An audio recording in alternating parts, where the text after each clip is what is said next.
Assalamualaikum warahmatullahi wabarakatuh. Shalom, Om Swastiastu, Namo Buddhaya, Salam Kebajikan. Perkenalkan, saya Tarisa Yunika Pramesti Dewi, saya mahasiswi Fakultas Hukum Universitas Nasional. Di sini saya akan membahas mengenai sejarah perkembangan feminisme.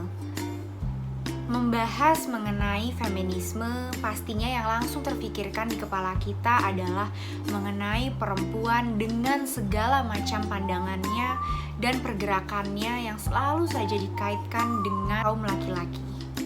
Pernahkah Anda bertanya mengenai posisi perempuan di dalam sejarah? Jika membahas mengenai posisi perempuan di dalam sejarah, pastinya kita akan langsung tertuju kepada sejarah Indonesia mengenal I.R. Kartini, Cut Nyadin, dan perempuan pejuang lainnya.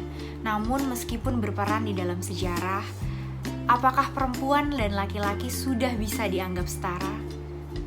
Saya rasa hal tersebut belum untuk cukup dianggap setara karena keterbatasan partisipasi perempuan dan akses terhadap warga negara yang berbeda antara kaum laki-laki dengan perempuan menimbulkan sebuah gerakan yang menginginkan kesetaraan. Istilah feminisme pun mulai dikenal dan muncul pada sekitar awal abad ke-18.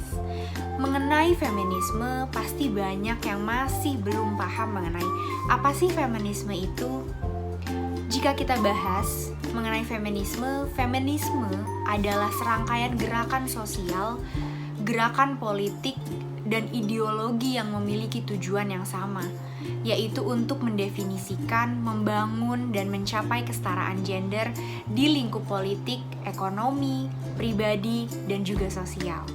Feminisme ini menggabungkan posisi bahwa masyarakat memprioritaskan sudut pandang laki-laki dan bahwa perempuan diperlakukan secara tidak adil di dalam masyarakat tersebut. Upaya untuk mengubahnya termasuk ke dalam memerangi stereotip gender serta berusaha membangun peluang pendidikan dan profesional yang setara dengan laki-laki. Sejarah feminisme pun dibagi menjadi beberapa gelombang. Gelombang yang pertama berlangsung pada 1860 sampai dengan 1920. Dan gelombang kedua berlangsung pada tahun 1960 sampai dengan 1970-an. Dan gelombang yang ketiga yang dianggap sebagai era post-feminisme.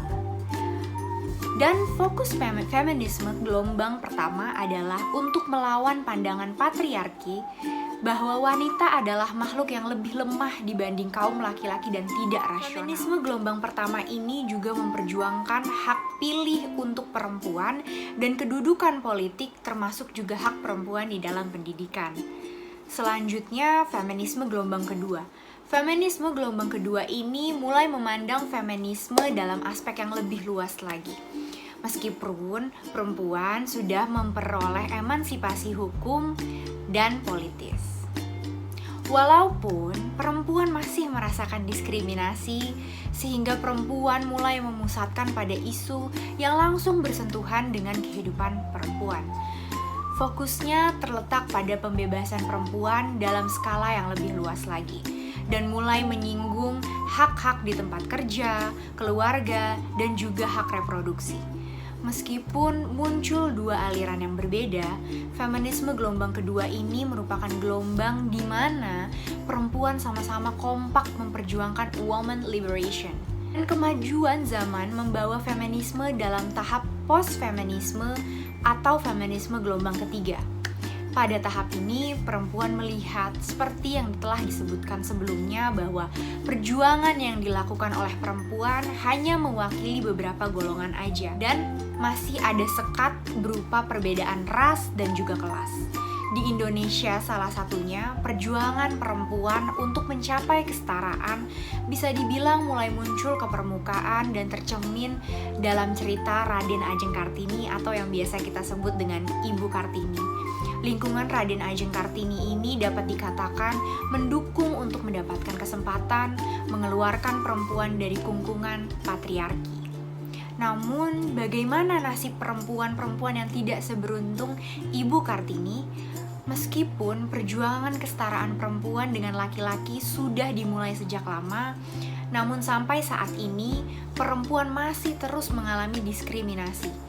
Meskipun tujuan awal feminisme sudah dicapai, yaitu keterlibatan hak dalam kegiatan politik, ekonomi, dan pendidikan, masih ada aja budaya patriarki yang memenjarakan perempuan.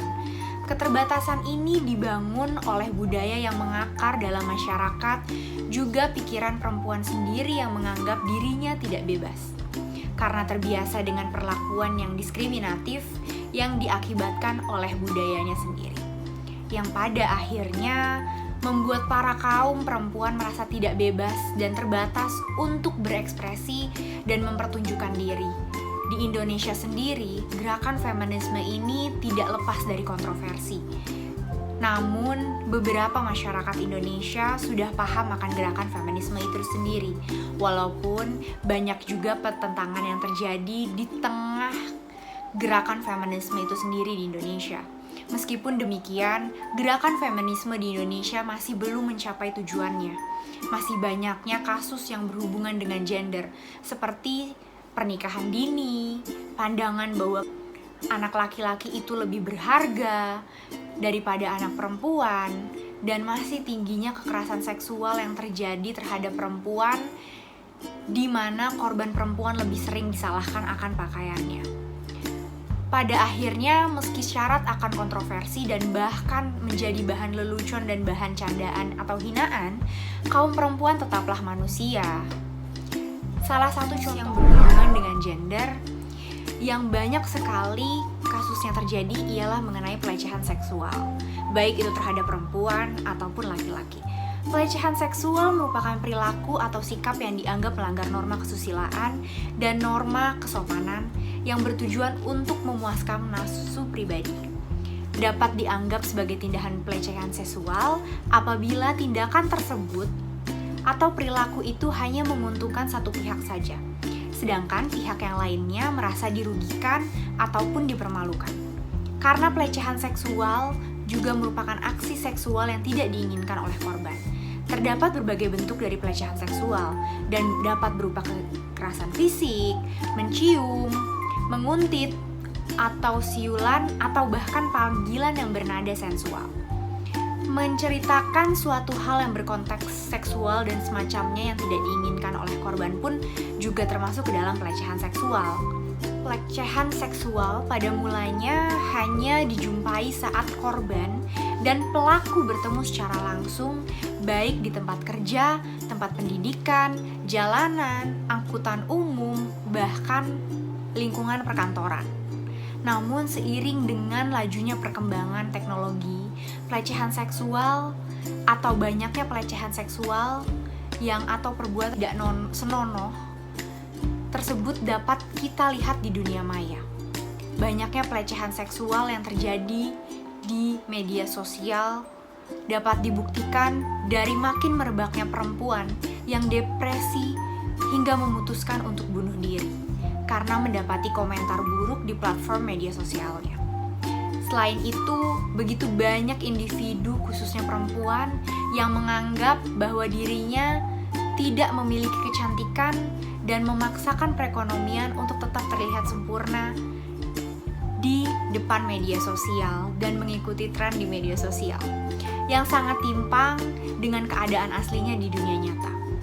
Dengan demikian, sangatlah banyak individu atau perempuan yang kehilangan jati dirinya untuk memaksakan kehidupannya demi terlihat sempurna di depan media sosial.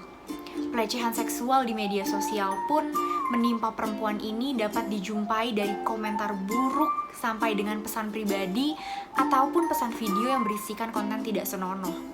Dapat kita ambil kasus terdapat pelecehan seksual melalui komentar ataupun omongan buruk kepada idol K-pop, yang mana idol K-pop tersebut dikatakan sebagai plastik atau banci yang merujuk kepada masculinity.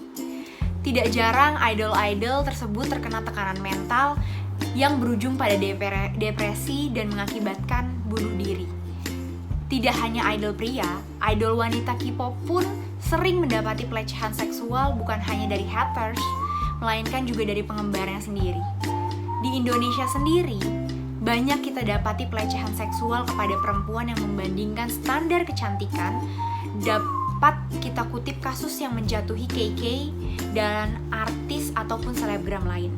Bedanya, perilaku netizen kepada KK lebih buruk dibandingkan kepada artis lainnya, yang disebabkan bahwa artis atau selebgram lainnya memenuhi standar kecantikan. Mengenai pelecehan seksual tersebut, yang kita temui baik secara langsung maupun di media sosial dapat ditentukan bahwa perilaku apa saja yang termasuk dalam tindak pelecehan seksual terhadap perempuan di media sosial terhadap korban dapat menimbulkan trauma yang mendalam. Selain pelecehan seksual, perempuan juga memiliki stigma negatif di masyarakat. Banyaknya stigma atau label yang melekat pada diri kita sebagai perempuan karena konstruksi sosial di masyarakatnya sendiri. Misalkan saja, perempuan harus bekerja pada ranah domestik, sedangkan laki-laki pada sektor publik. Anak laki-laki yang mudah menangis dianggap sebagai laki-laki yang lemah atau cengeng, bukannya dianggap sebagai ungkapan emosi yang sangat wajar untuk diekspresikan oleh anak laki-laki yang masih berumur balita ataupun yang masih anak-anak. Anak perempuan sudah sewajarnya mudah menangis dan harus selalu diberi kelembutan dan pengistimewaan. Padahal pandangan seperti itu adalah pandangan yang salah karena menggeneralisasikan satu sifat tertentu kepada semua orang. Pandangan atau label yang diberikan selama ini harus diubah dan membutuhkan pendewasaan untuk penanganan gender yang lebih baik di masyarakat. Akhirnya, meskipun syarat akan kontroversi dan bahkan menjadi bahan lelucon dan hinaan, kaum perempuan tetaplah juga manusia. Mereka memiliki hak yang sama untuk diperlakukan sebagai manusia yang setara juga dengan laki-laki. Dulu peran perempuan hanyalah untuk di rumah, tidak boleh mempunyai edukasi, tidak bisa memberikan suara mereka akan topik-topik tertentu, bahkan tidak memiliki hak untuk memilih pasangan mereka. Meskipun secara fisiologis memang perempuan dan laki-laki berbeda, tapi hal itu seharusnya tidak menjadi perdebatan siapa yang lebih baik atau siapa yang seharusnya lebih dihargai. Jadi kesimpulannya, gerakan feminisme adalah gerakan yang merayakan hak kebebasan dan berekspresi kaum perempuan untuk mengambil peran dalam segala aspek kehidupan. Gerakan ini juga merayakan akhir dari penindasan, ketidaksetaraan, dan diskriminasi yang bahkan bukan hanya menimpa para kaum wanita, namun juga sering memakan korban kaum pria. Perjuangan untuk mengakhiri diskriminasi dan ketidaksetaraan ini bukan hanyalah tugas dari para kelompok-kelompok feminisme ataupun kaum perempuan saja, tetapi juga tugas dari kita semua. Dan kesetaraan ini bukanlah ajang kompetisi, melainkan menjadi peluang untuk kita semua berkolaborasi menjadi yang terbaik dan lebih berkembang bersama untuk menjadi lebih baik. Terima kasih. Sekian dari saya pembahasan mengenai sejarah perkembangan feminisme. Wassalamualaikum warahmatullahi wabarakatuh.